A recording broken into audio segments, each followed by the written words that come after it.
അകലത്തിൽ മതി.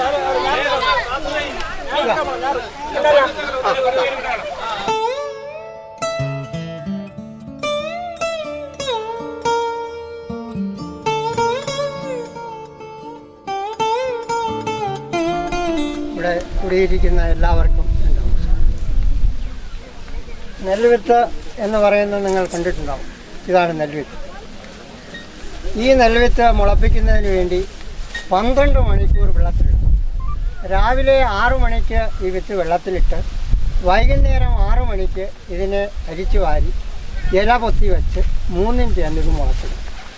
ഈ മുളച്ച് കിട്ടുന്ന ആ നെല്ല് പാവിയാണ് ഈ ഞാറുന്നത്. ഇത് പറിച്ച് നട്ടാണ് ഈ നെല്ല് വിളയുന്നത്. ഇതിന് 120 മുതൽ 135 ദിവസം വരെ എടുക്കും വിത്ത് പാകുന്നത്. വിത്ത് പാവിയാൽ പറിച്ച് നടുന്നത് 25 ദിവസം കഴിഞ്ഞും നെല്ല് വിളയുന്നത് 120-130 ദിവസത്തിനുള്ളിൽ നെല്ല് പാകമായി കൊയ്ത്തിനുള്ള സമയമാണ്. ഇത് സാധാരണ മേടപ്പത്തെന്ന് പണ്ടുള്ളവർ പറയും. മേടപ്പത്ത് നെല്ലും മീനപ്പത്ത് എള്ളും എന്നുള്ള ശാസ്ത്ര രീതിയാണ്. പഴയ ശാസ്ത്രം തന്നെയാണ് ഇന്നും. എന്തൊക്കെ പുരോഗമിച്ചെങ്കിലും പഴയ തലമുറയിൽ നടന്ന കാര്യങ്ങളെ ഇപ്പോൾ നടക്കുന്നത്. നെൽകൃഷി അന്യാധീനപ്പെട്ടു. നെൽകൃഷി ഇല്ല. 4 ഏക്കർ നിലം കൃഷി ചെയ്തിരുന്ന ഞാൻ ഇന്ന് 1.5 ഏക്കർ നിലത്തിലെത്തി. നിവർത്തിയില്ല. ചെയ്യാൻ ആഗ്രഹമുണ്ട്. ഈ കാളയും കലപ്പയ്ക്ക് ഇന്ന് 60,000 രൂപ കൊടുക്കണം. ഒരു കലപ്പ നമ്മുടെ കൃഷി ഓഫീസറിൽ ചോദിച്ചിട്ട് അവർക്ക് അറിഞ്ഞൂടാ. ഈ പ്രദേശത്തെങ്ങും കലപ്പയില്ല, ഒരു കൊഴുവില്ല. ഈ ഇന്ന് വരുന്ന ഈ ഡെമോൺസ്ട്രേറ്റർക്കോ ഈ കൃഷി ഓഫീസർക്കോ കലപ്പേത് മരമേതെന്ന് അറിഞ്ഞൂടാ.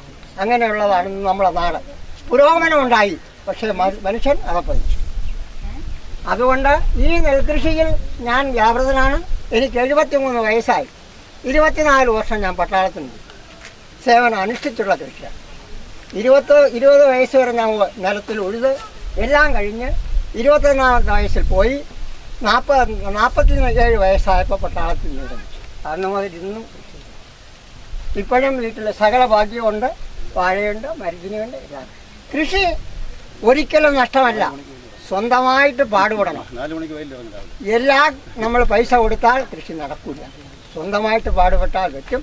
നെൽകൃഷി സാറ് പറഞ്ഞതുപോലെ ആദായം തന്നെയാണ്. 1 കിലോ നെല്ലിന് 19 രൂപ ഇന്ന് ഗവൺമെൻറ് താങ്ങുവിലയുണ്ട്. അതൊരിക്കലും നഷ്ടം വരില്ല. 1 കിലോ വയ്ക്കോലിനാണ് 15 രൂപ. ഇനി എന്തുകൊണ്ട് നഷ്ടം വരും? കൂലി കൂടുക. പക്ഷെ മനുഷ്യൻ സ്വന്തമായിട്ട് പാടുപെടാൻ ആഗ്രഹിക്കുന്നില്ല. ഇന്നത്തെ തലമുറ ഒട്ടുമേ ഇല്ല. ഈ ചെടിയിൽ ഇറങ്ങാൻ ആരും ആഗ്രഹിക്കും. നെൽകൃഷി നല്ലതാണ്. നെല്ല് നാടിൻ്റെ അഭിമാനം തന്നെയാണ്. 1 മണി നെല്ല് വീട്ടിൽ വന്നാൽ അത് ഐശ്വര്യവും തന്നെ. ആ ഐശ്വര്യം എന്നും നിലനിൽക്കണമെങ്കിൽ നാം നിലം വൃത്തിയായിട്ട് നിലം കൃഷി ചെയ്യാൻ നിവർത്തിയില്ല. അതാണ്ടോ ഈ നിലം വാഴ നട്ടാൽ അടുത്ത നിലം കൃഷി ചെയ്യാൻ നിവർത്തില്ല. ഇവിടെ നിൽക്കില്ല. അപ്പം അത് നമ്മൾ പുരോഗമിച്ച് പറയുമ്പോൾ നമ്മൾ അതിന് അവരോട് എതിരാണ്. അപ്പം അതാണ് മലക്കറി കൃഷിക്ക് 1 സെൻറ്റിന് 1 സെൻറ്റ് മലക്കറി നടുന്നതിന് 90 രൂപ ഇന്ന് കൃഷി ഓഫീസിൽ നിന്ന് സബ്സിഡി കൊടുക്കുന്നുണ്ട്. അതേസമയം 1 ഏക്കർ നിലം ഞാൻ കൃഷി ചെയ്താൽ എനിക്ക് 140 രൂപയാണ് വളത്തിന് തരുന്നത് സബ്സിഡി. സാറ് ആലോചിക്കണം, ഇത് എങ്ങോട്ട് പോകും? മനുഷ്യൻ മലക്കറിയിലേ പോകുള്ളൂ, എന്നെ ഉത്പാദിപ്പിക്കില്ല. പിന്നെ നമ്മൾ സ്വന്തമായിട്ട് ഞാൻ ചെയ്യുന്നു. എനിക്ക് കഴിവുണ്ട്, ആരോഗ്യം ഇല്ല എങ്കിൽ എൻ്റെ പ്രായത്തിനനുസരിച്ച് എനിക്ക് ആവശ്യം. ആ ആരോഗ്യത്തിൻ്റെ രീതിയിൽ ചെയ്യുന്നത് കൊണ്ട് ഇതെൻ്റെ വക തന്നെയാണ്. ഞാൻ കാലാകാലമായിട്ട് വച്ച് സൂക്ഷിച്ച് പോവുകയാണ്. പക്ഷെ അത് ഇനി എത്ര കാലം നിലനിൽക്കും എന്ന് പറയാൻ പറ്റും. അത് നിലനിൽക്കുന്നിടത്തോളം കാലം ഈ നെൽകൃഷി ഉണ്ടാവും. അതിന് മാറ്റം.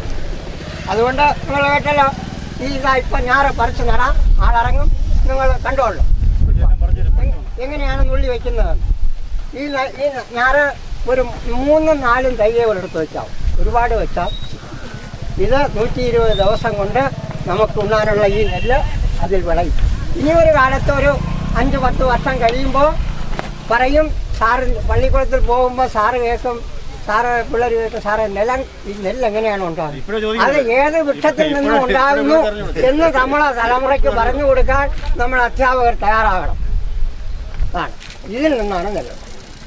ഇതിൽ നിന്ന് 26 ദിവസമായി ഈ വിത്ത് മുളപ്പിച്ച് ഈ വയലിൽ പാലിക്കും. ഈ 30 ദിവസത്തിന് മുമ്പേ നമ്മളിത് പറിച്ചു നടണം, എന്നാലേ നെല്ലുണ്ടാവും.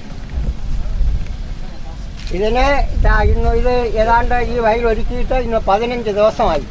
15 ദിവസം കൊണ്ട് ഇതിലെ പുല്ലും വയ്ക്കോലും ഇതിൽ കിടക്കുന്നതെല്ലാം അഴുവി കിട്ടുള്ളൂ. പണ്ടുള്ള കാലത്ത് എൻ്റെ അച്ഛൻ ഇരിക്കുമ്പം ഇന്ന് ഞാൻ വയൽ നടുകയാണെങ്കിൽ രാവിലെ വന്ന് കൈ കൊണ്ട് ചെളി തോണ്ടിയിട്ട് നക്കി നോക്കും ഈ ചെളിക്ക് പുളിപ്പുണ്ടോ. ഇന്നാരും ചെയ്യില്ല. ഇന്ന് അവൻ ഭ്രാന്തൻ എന്ന് പറയും. ഞാൻ ഈ കാണിക്കുന്നത് എന്നെ പറയും ഭ്രാന്തൻ. അവന് ഭ്രാന്തൻ. ഇപ്പം വാങ്ങിച്ച് തിന്നാൻ കിട്ടും, പിന്നെ എന്തിനു പാടും. വാങ്ങിക്കില്ല. വളരെ ചുരുങ്ങിയ കാലത്തിനുള്ളിൽ ഇത് കിട്ടാതെ പോകും. നമ്മളെല്ലാവരെയും കെട്ടുകണക്കിന് നോട്ട് കാണും. വാങ്ങിച്ച് തിന്നാൻ ഒരു സാധനം. ഭൂമി താനേ വിളയില്ല. ഭൂമിയിൽ അധ്വാനിച്ചാലേ വിളയുള്ളൂ. ഭൂമി കടമിടില്ല. ഭൂമി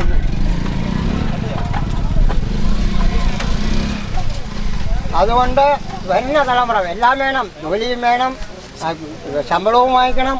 മനുഷ്യൻ 2 മണിക്കൂർ അവൻ്റെ പ്രയത്നിച്ചാൽ അവൻ്റെ ആവശ്യത്തിനുള്ള ആ സാധനങ്ങൾ ഉണ്ടാക്കാൻ സാധിക്കും. അത് നിങ്ങൾക്ക് എല്ലാവർക്കും